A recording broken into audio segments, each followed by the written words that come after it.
Bleeding പോയിക്കൊണ്ടിരിക്കുമായിരുന്നു. അപ്പം ഞാൻ പറഞ്ഞു ഇനി വെച്ചോണ്ടിരിക്കണ്ട, നമുക്കൊന്ന് ഡോക്ടറെ കാണാമെന്ന് പറഞ്ഞു.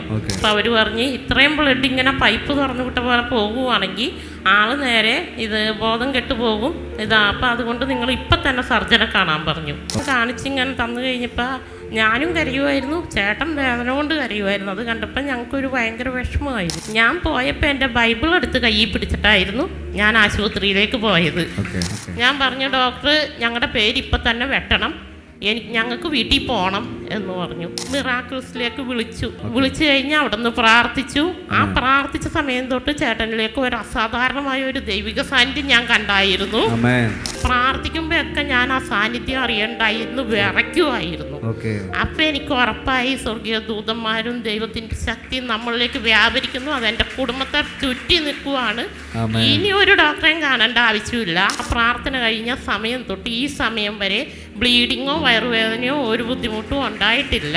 അങ്ങനെ ഞങ്ങൾ 4 പേരും കൂടി ഒരുമിച്ച് തീരുമാനം എടുത്തു, ഇനി ഒരിക്കലും ഈ നല്ല കർത്താവിനെ വിട്ട് തിരിച്ചു പോകില്ല എന്ന് ഉറപ്പിച്ച് തീരുമാനം എടുത്തു.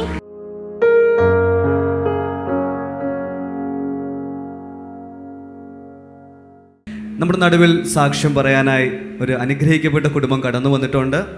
സരിത വിജയൻ ആണ് തൊടുപുഴയിൽ നിന്നും ജോയിൻ ചെയ്തിരിക്കുന്നത്. സിസ്റ്ററിൻ്റെ ജീവിതത്തിൽ ദൈവം ചെയ്ത ഭൗതികവും അതുപോലെ ആത്മീയവുമായ അനുഗ്രഹങ്ങളെക്കുറിച്ചാണ് നമ്മളോട് പങ്കുവയ്ക്കുന്നത്. പ്രധാനമായ 3 സാക്ഷ്യങ്ങളാണ് സിസ്റ്ററിനും കുടുംബത്തിനും നമ്മളോട് പറയാനുള്ളത്. സരിത സിസ്റ്ററെ പറഞ്ഞാട്ടെ, എവിടെ നിന്നാണ് വരുന്നത്? തൊടുപുഴയിൽ നിന്നാണ് വരുന്നത്. എങ്ങനെയാണ് നമ്മുടെ ചർച്ചിലോട്ട് വരാനിടയായത്? അത് ഞങ്ങളൊരു മീറ്റിങ്ങിന് കൂടിയായിരുന്നു, സെൽ മീറ്റിംഗ് ഉണ്ടായിരുന്നു. ഒരു കൊച്ചിന്റെ ഞങ്ങളുടെ സ്വന്തക്കാരുടെ ബർത്ത്ഡേ പാർട്ടി നടത്തിയായിരുന്നു. അപ്പൊ ആ മീറ്റിങ്ങിനാണ്, സെൽ മീറ്റിങ്ങിന് ഞങ്ങൾ കൂടിയായിരുന്നു. എവിടെ വെച്ചായിരുന്നു മീറ്റിംഗ്? തെന്നത്തൂര്. അവിടെ വെച്ചിട്ടാണ് നമ്മുടെ മീറ്റിങ്ങിനെ കുറിച്ച് അറിഞ്ഞത്. എന്ത് പ്രയാസത്തോടാണ് നമ്മുടെ ചർച്ചിലോട്ട് കടന്നു വരുന്നത്?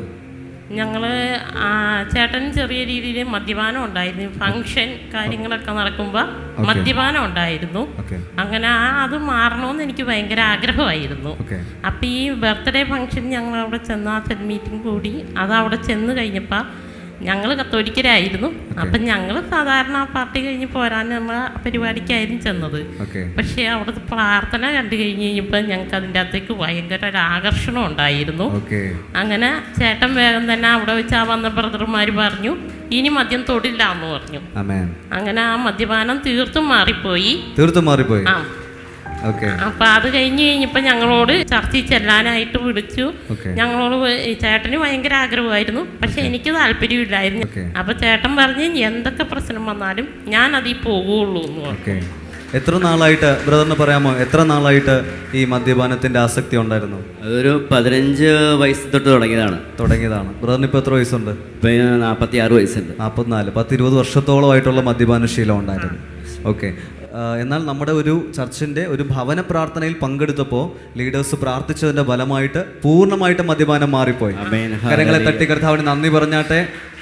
20 വർഷത്തോളമായ മദ്യപാനത്തിൽ നിന്നാണ് ബ്രദറിനെ ദൈവം വിടുവിച്ചത്.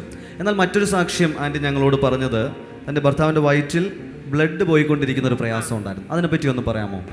അത് ഞായറാഴ്ച ചർച്ചിൽ പോയി വന്ന് ഞങ്ങൾ രാവിലെ പോയി എണീറ്റപ്പേണ്ട ഇത് ബ്ലീഡിങ് ഉണ്ടായിരുന്നു. അത് കാര്യമാക്കിയില്ല. പ്രാർത്ഥിക്കാനായിട്ട് പോയി തിരിച്ചു വന്നു.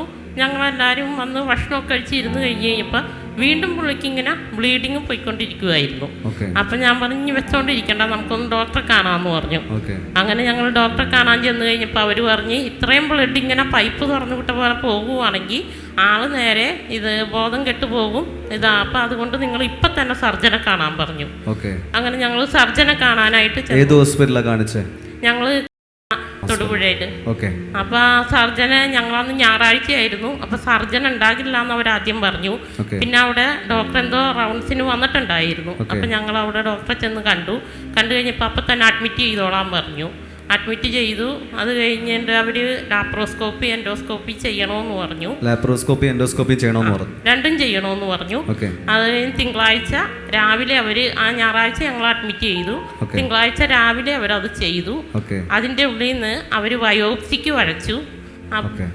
ബയോപ്സിക്ക് വരച്ച ശേഷം ഞങ്ങളോട് പറഞ്ഞു ഇത് തിങ്കളാഴ്ച രാവിലെ ഈ റിസൾട്ടുമായിട്ട് വന്നു കഴിഞ്ഞപ്പോൾ ഡോക്ടർ പറഞ്ഞു ഇത് എന്നെ വിളിച്ചായിരുന്നു. അതായത് അവരുടെ ടി വിയിൽ കാണിച്ചു തന്നു നമ്മളോട്. അപ്പോൾ അതെല്ലാം കാണിച്ചിങ്ങനെ തന്നു കഴിഞ്ഞപ്പോൾ ഞാനും കരയുമായിരുന്നു, ചേട്ടൻ വേദന കൊണ്ട് കരയുമായിരുന്നു. അത് കണ്ടപ്പോൾ ഞങ്ങൾക്കൊരു ഭയങ്കര വിഷമമായിരുന്നു. പക്ഷേ ഞാൻ പോയപ്പോൾ എൻ്റെ ബൈബിൾ എടുത്ത് കയ്യിൽ പിടിച്ചിട്ടായിരുന്നു ഞാൻ ആശുപത്രിയിലേക്ക് പോയത്.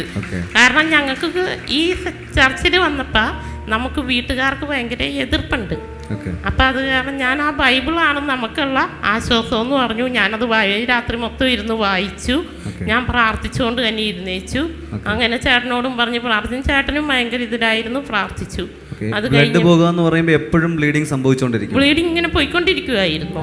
അപ്പൊ ഡോക്ടർ വന്ന് ഇതെല്ലാം ചെയ്ത് കഴിഞ്ഞിട്ട് ഡോക്ടർ പറഞ്ഞു ബ്ലീഡിങ് എവിടെ നിന്ന് വരുന്നു എന്ന് ഇതുവരെ ഡോക്ടറിന് മനസ്സിലായിട്ടില്ല എന്ന് പറഞ്ഞു. ഇത്രയും ടെസ്റ്റുകൾ ചെയ്തിട്ടും ഡോക്ടറിന് മനസ്സിലായില്ല എന്ന് എന്നോട് ഡോക്ടർ വന്നു പറഞ്ഞു.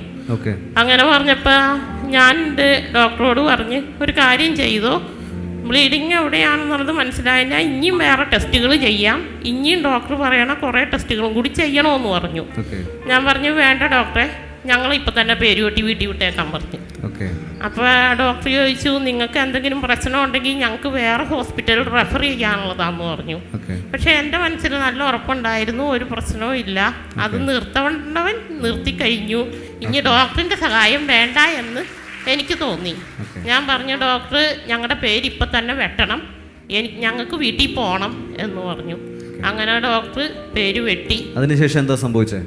പേര് വെട്ടി വീട്ടിൽ വന്നു കഴിഞ്ഞ് കഴിഞ്ഞപ്പോൾ എനിക്ക് ആ പ്രാർത്ഥനയുടെ അന്തരീക്ഷത്തിൽ ഇരുന്നാൽ മാറും എന്നുള്ളൊരു വിശ്വാസം എനിക്കുണ്ടായിരുന്നു.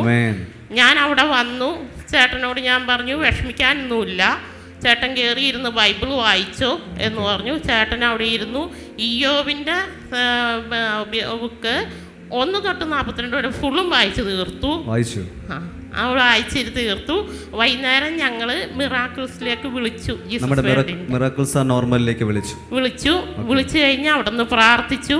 ആ പ്രാർത്ഥിച്ച സമയം തൊട്ട് ചേട്ടനിലേക്ക് ഒരു അസാധാരണമായ ഒരു ദൈവിക സാന്നിധ്യം ഞാൻ കണ്ടായിരുന്നു.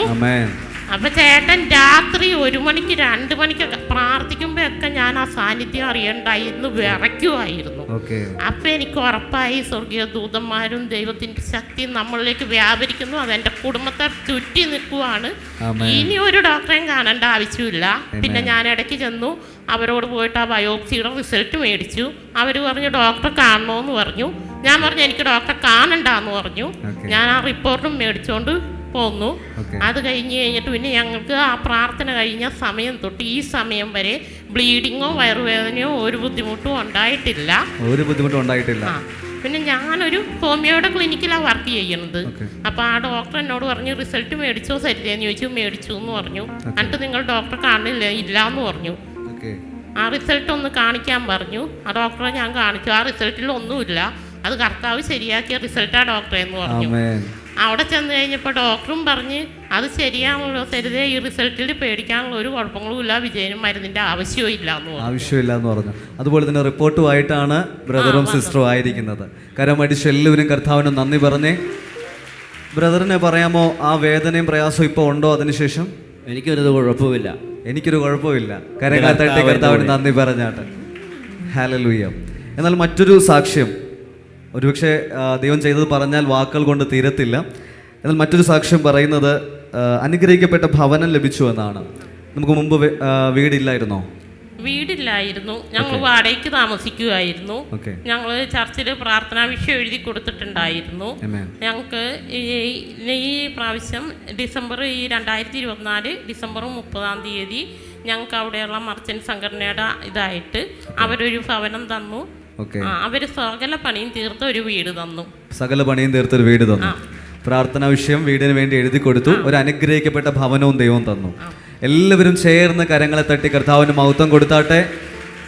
ഇല്ലാത്തതിനെ ഉള്ളതിനെ പോലെ വിളിച്ചു വരുത്തുന്ന ഒരു നല്ല ദൈവം നമുക്കുണ്ട്. അനുഗ്രഹിക്കപ്പെട്ട ഭവനവും ആൻറ്റിക്ക് ലഭിച്ചു. എന്നാൽ മൂന്നാമത് സാക്ഷ്യം പറയുന്നത് കഴിഞ്ഞ പബ്ലിക് മീറ്റിങ്ങിൽ വന്നപ്പോൾ ഉണ്ടായ ഒരു അത്ഭുതമാണ്. അതിനെക്കുറിച്ച് ആൻറ്റി പറയാമോ, എന്താ സംഭവിച്ചതെന്ന്? അതെനിക്ക് സ്കിൻ അലർജി, മോനായിരുന്നു ആദ്യം സ്കിൻ അലർജി തുടങ്ങിയത്. അപ്പം മോനെ കൊണ്ടുപോയി ഡോക്ടറെ കാണിച്ചു. ഡോക്ടറെ കാണിച്ചു കഴിഞ്ഞപ്പോൾ അത് സ്കിൻ അലർജി. അപ്പം ഞാൻ ചൂടുകുരുവാന്ന് വിചാരിച്ചാൽ കൊണ്ടുപോയി കാണിച്ചത്. അപ്പം സ്കിന്നിൻ്റെ അലർജിയാന്ന് പറഞ്ഞു. മോന് മരുന്ന് കൊടുത്തു. മോനത് മരുന്ന് കൊടുത്ത് മാറിക്കഴിഞ്ഞപ്പോൾ അത് ഉടനെ എനിക്ക് തുടങ്ങാൻ തുടങ്ങി. അപ്പം എനിക്ക് തോന്നി ഈ പൈസ കൊണ്ടുപോയി ആശുപത്രി കൊടുക്കേണ്ട ആവശ്യമൊന്നുമില്ല, അത് മാറ്റാൻ കഴിവുള്ളവൻ കൂടെയുണ്ടല്ലോ എന്ന് തോന്നി. അത് കഴിഞ്ഞപ്പം ഞാൻ ആ വിഷയം വെച്ച് പ്രാർത്ഥിച്ചുകൊണ്ടിരുന്നു. അപ്പോഴാണ് ഞാൻ അറിയുന്നത് ഇവിടെ മീറ്റിംഗ് ഉണ്ടെന്ന്. ഞാൻ ആ മീറ്റിങ്ങിന് വന്നു. അപ്പോൾ ജോൺ ബ്രദർ എല്ലാ സ്കിൻ അലർജികളും മാറിപ്പോട്ടെ, അപ്പം ഞാനത് എനിക്കുള്ളതാണെന്ന് പറഞ്ഞ് ഞാൻ ഏറ്റെടുത്ത് പ്രാർത്ഥിച്ചു. അപ്പം ഞാൻ ഇത് ഇവിടെ കളഞ്ഞിട്ടേ പോകുള്ളൂ എന്ന് തീരുമാനിച്ചാണ് വന്നത്. അത് അവിടെ തന്നെ കളഞ്ഞിട്ടേ പോയി. അപ്പം എനിക്ക് ഇപ്പോൾ ഒരു കുഴപ്പമില്ല. ബ്രദർ ഒന്ന് കോമൺ ആയിട്ട് ദൂത് പറഞ്ഞു, സ്കിൻ അലർജി മാറിപ്പോവാണ്. അതിനുശേഷം ആന്റിക്ക് അലർജി വന്നിട്ടില്ല, പൂർണ്ണ സൗഖ്യമായി. കരങ്ങളെ തട്ടി കർത്താവിന് നന്ദി പറയാം. അനേകമായ സാക്ഷ്യങ്ങൾ ആൻറ്റി നമ്മളോട് ഷെയർ ചെയ്തു. ആൻറ്റിക്ക് ഈ യേശു കർത്താവിനെ കുറിച്ചും നമ്മുടെ സഭയെക്കുറിച്ചും എന്താ പറയാനുള്ളത്? എനിക്ക് പറയാനുള്ളത്, ഇതിൻ്റെ അകത്ത് വന്നതാണ് എൻ്റെ ഏറ്റവും വലിയ രക്ഷ എന്നാണ്. കാരണം ഞാൻ ആദ്യം എനിക്കിതിൻ്റെ അകത്തേക്ക് വരാനൊരു മടിയുണ്ടായിരുന്നു. അപ്പം ചേട്ടനായിരുന്നു ഭയങ്കര ആഗ്രഹം. ചേട്ടൻ അന്ന് തൊട്ടപ്പോൾ 2 ആഴ്ച ഞങ്ങൾ ആ ബ്രദർ വിളിച്ചു. അപ്പം ഞാൻ ചേട്ടനോട് പറഞ്ഞു, ഞങ്ങൾക്ക് പനിയാണ്, ചേട്ടൻ പോയിക്കോ, എന്നിട്ട് പിള്ളേരും കൊച്ചും എന്താ വരാത്തതെന്നൊക്കെ ചോദിക്കുവാണെങ്കിൽ അത് ഇങ്ങനെ പനിയാന്ന് പറഞ്ഞേച്ചാൽ മതി എന്ന് പറഞ്ഞു. ചേട്ടൻ ആ ആഴ്ച ചെന്നു. പിറ്റേ ആഴ്ച ചേട്ടന് പോകാൻ ആഗ്രഹം. ചേട്ടൻ വീണ്ടും വിളിച്ച് പറഞ്ഞു, കുടുംബമായി ചെല്ലാൻ പറഞ്ഞു എന്ന് പറഞ്ഞു. അപ്പോൾ എല്ലാവരും കുടുംബമായിട്ട് വാ എന്ന് പറഞ്ഞ് അവർക്ക് കാണാനൊരാഗ്രഹം. അപ്പം ഞാൻ ഓർത്ത്, അയ്യോ അവരങ്ങനെ പറയുമ്പോൾ ഇത്രയും നല്ലൊരു അനുഗ്രഹം തന്നിട്ട് നമ്മളവരെ മോശമല്ലേ, അപ്പം ഞാൻ പോകാം എന്ന് വിചാരിച്ചു. ഒത്തിരി നന്മകളുണ്ടായി. അപ്പം ഞാൻ അങ്ങനെ വന്നതിന് ശേഷം അന്ന് വന്നു കഴിഞ്ഞപ്പോൾ എനിക്ക് പിന്നീട് വേറെ എങ്ങോട്ടും പോകാൻ തോന്നിയില്ല. ആ പ്രാർത്ഥന കഴിഞ്ഞ് ചർച്ചയിൽ നിന്ന് ഞങ്ങൾ വീട്ടിൽ പോയി. പിന്നെ ഞങ്ങളെല്ലാവരും കൂടി തീരുമാനം എടുത്തു എന്ത് ചെയ്യണമെന്ന്. ഞങ്ങൾ കുടുംബമായിട്ട് മക്കളോടും ഞങ്ങളെല്ലാം കൂടി ആലോചിച്ചു. അപ്പം ആലോചിച്ചപ്പം മക്കളും പറഞ്ഞു, ഞങ്ങൾ അപ്പയുടെ കൂടെ പോകുള്ളൂ എന്ന് പറഞ്ഞു. അപ്പം ഞാൻ പറഞ്ഞു, ഇത് പോയാൽ ഇനി ഒരിക്കലും നമ്മൾ തിരിച്ചു വരരുത്. ഇത്രയും നല്ല കർത്താവിനെയാണ് നമുക്ക് കിട്ടിയത്. അതിൽ ഉറപ്പിച്ച് നമ്മളെല്ലാവരും കൂടി അങ്ങനെ ഞങ്ങൾ 4 പേരും കൂടി ഒരുമിച്ച് തീരുമാനം എടുത്തു, ഇനി ഒരിക്കലും ഈ നല്ല കർത്താവിനെ വിട്ട് തിരിച്ചു പോകില്ല എന്ന് ഉറപ്പിച്ച് തീരുമാനം എടുത്തു. ഞങ്ങൾ സ്നാനപ്പെട്ടു. കർത്താവിന്റെ കൂടെ ആയിരിക്കും. കർത്താവിന്റെ കൂടെയായി. കരങ്ങളെ തട്ടി നമുക്ക് ഒരിക്കൽ കൂടെ കർത്താവിനെ സ്തുതിക്കാം. ആൻറ്റി പറഞ്ഞ അനുഗ്രഹിക്കപ്പെട്ട സാക്ഷ്യം നിങ്ങളുടെ ജീവിതത്തിൽ വലിയ ബലമായി ഞങ്ങൾ വിശ്വസിക്കുകയാണ്. പ്രത്യേകിച്ച് വിജയൻ ബ്രദർ പറഞ്ഞതുപോലെ നാളുകളായിട്ടുണ്ടായിരുന്ന ആ ബ്ലീഡിങ് അത്ഭുതകരമായി സൗഖ്യമായി. അനുഗ്രഹിക്കപ്പെട്ട ഭവനം ലഭിച്ചു. മദ്യപാനത്തിൻ്റെ ശീലത്തിൽ നിന്ന് മാറ്റമുണ്ടായി. സിസ്റ്ററിൻ്റെ സ്കിൻ അലർജി പൂർണ്ണമായി സൗഖ്യമായി. അങ്ങനെ പറയുകയാണെങ്കിൽ എണ്ണിയാൽ തീരാത്ത അത്ഭുതങ്ങൾ ഈ യേശു ഈ കുടുംബത്തിന് വേണ്ടി ചെയ്തു. ആ ദൈവം നിങ്ങളോടും വിശ്വസ്തനാണ്. നിങ്ങളുടെ സാഹചര്യങ്ങളെ മാറ്റാൻ മതിയായവനാണ്.